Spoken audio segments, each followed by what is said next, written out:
Assalamualaikum warahmatullahi wabarakatuh. Kami dari kelompok 1 ingin mempresentasikan hasil diskusi kami, yaitu tentang manajemen risiko bisnis. Yang pertama akan dijelaskan dengan Meli Afriani.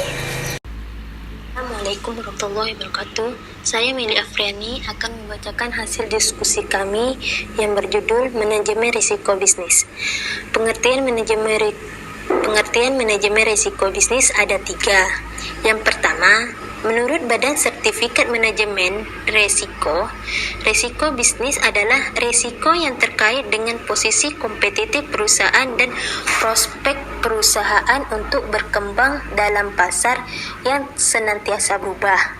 Yang kedua, menurut Johan Putro, risiko bisnis adalah potensi penyimpangan hasil korporasi atau nilai perusahaan dan kekayaan pemegang saham dan hasil keuangan karena perusahaan memasuki suatu bisnis tertentu dengan lingkungan industri yang khas dan menggunakan teknologi tertentu.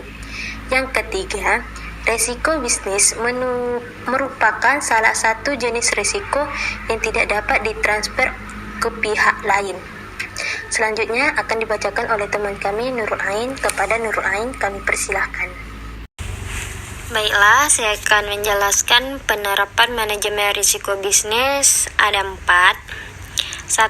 Adanya pengawasan aktif dari Dewan Komisaris dan Direksi. 2. Adanya kebijakan dan prosedur manajemen risiko serta penetapan limit risiko. Ketiga, adanya proses identifikasi, pengukuran, pemantauan, dan pengendalian risiko serta sistem informasi untuk risiko bisnis. Yang terakhir, adanya sistem pengendalian intern.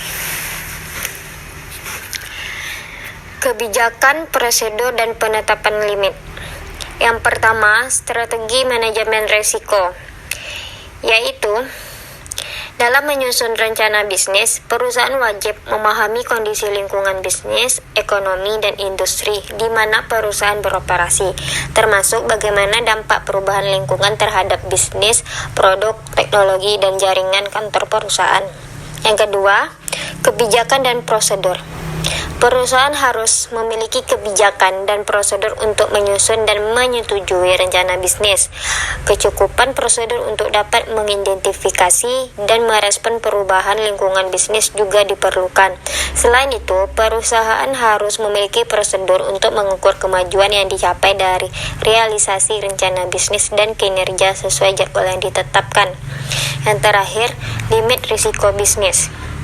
Limit risiko bisnis secara umum antara lain terkait dengan batasan penyimpanan dari rencana bisnis yang telah ditetapkan, seperti limit deviasi anggaran dan limit deviasi target waktu penyelesaian.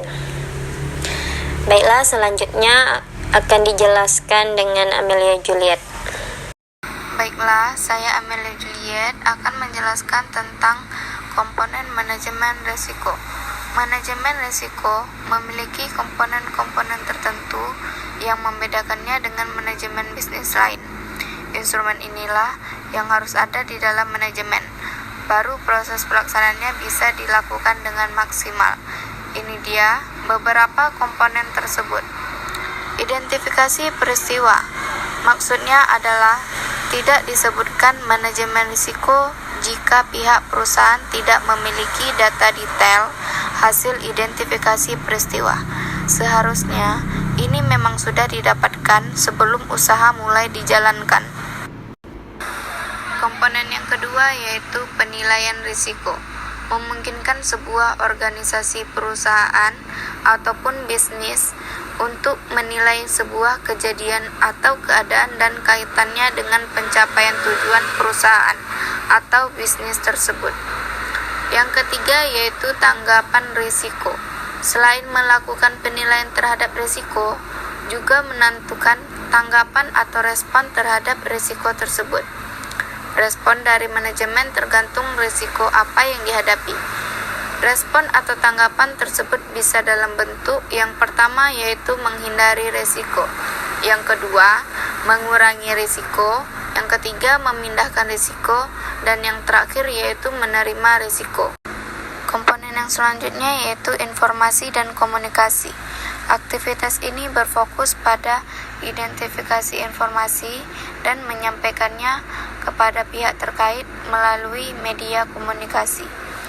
Informasi yang relevan diidentifikasi, diperoleh, dan dikomunikasikan dalam bentuk dan waktu yang tepat agar personil dapat melakukan tanggung jawabnya dengan baik. Komponen yang selanjutnya yaitu lingkungan internal. Lingkungan internal maksudnya adalah segala risiko yang kemungkinan terjadi di dalam internal perusahaan. Di dalam komponen ini, tidak ada deteksi terhadap risiko yang terjadi antara perusahaan dengan faktor luar seperti pelanggan, klien, dan semacamnya. Sekalipun kadang efek risiko internal ini juga berimbas pada hal tersebut. Selanjutnya yaitu penentuan sasaran. Penentuan sasaran maksudnya adalah pihak perusahaan harus memasukkan sasaran risiko yang jelas yang akan coba diselesaikan melalui sistem manajemen. Komponen berikutnya yaitu aktivitas pengendalian. Setelah diberikan tanggapan, selanjutnya yaitu penyusunan prosedur dan kebijakan yang membantu memastikan bahwa respon terhadap risiko yang dipilih memadai dan terlaksana dengan baik. Aktivitas pengendalian risiko ini antara lain yaitu pembuatan kebijakan dan prosedur, delegasi wewenang, pengamanan kekayaan perusahaan, pemisahan fungsi, dan supervisi. Yang terakhir yaitu pemantauan atau monitoring. Monitoring adalah komponen terakhir dalam manajemen risiko.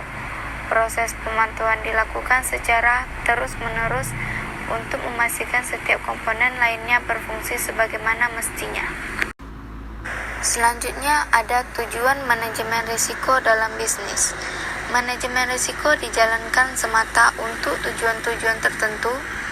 Luar biasanya, tujuan-tujuan ini berpotensi merusak perusahaan jika tidak segera dicapai. Ini dia tujuan-tujuan yang dimaksud untuk melindungi perusahaan. Yang pertama, membantu pembuatan kerangka kerja. Dengan adanya manajemen risiko, tentu solusi atas masalah perusahaan bisa ditemukan. Nah, untuk aktualisasinya, tinggal dibuat saja kerangka kerja yang sesuai dengan solusi tersebut. Ini alasan mengapa manajemen kerja bisa membantu pembuatan kerangka kerja. Dengan alasan ini pula, kebijakan yang menyertainya juga bisa diputuskan dengan segera.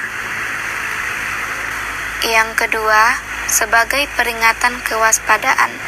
Dengan dilakukannya manajemen risiko, tentu segala hal buruk yang bakal muncul akan terdeteksi. Maka dari itu, ini bisa dijadikan bahan untuk tetap waspada dan hati-hati dalam mengelolanya. Bisa dibayangkan, jika tidak ada manajemen risiko, tentu hal buruk akan terjadi begitu saja, karena tidak ada kehati-hatian dalam bekerja dan semua karyawan bekerja tanpa memperhitungkan risiko yang ada di dalamnya. Yang ketiga yaitu meningkatkan kinerja perusahaan dengan menyediakan informasi tingkat risiko yang disebutkan dalam peta risiko. Hal ini juga berguna dalam pengembangan strategi dan perbaikan proses risiko manajemen secara berkesinambungan. Keempat, yaitu sosialisasi manajemen risiko, membantu kemampuan individu maupun manajemen untuk mensosialisasikan pemahaman tentang risiko dan pentingnya risiko manajemen. Tujuan yang terakhir yaitu mendorong manajemen agar proaktif. Mendorong manajemen agar bertindak proaktif dalam mengurangi potensi risiko dan menjadikan manajemen risiko sebagai sumber keunggulan bersaing dan kinerja perusahaan. Baiklah, terima kasih atas perhatiannya. Itu saja yang dapat kami sampaikan dalam presentasi ini. Jika ada salah kata, mohon dimaafkan. Assalamualaikum warahmatullahi wabarakatuh.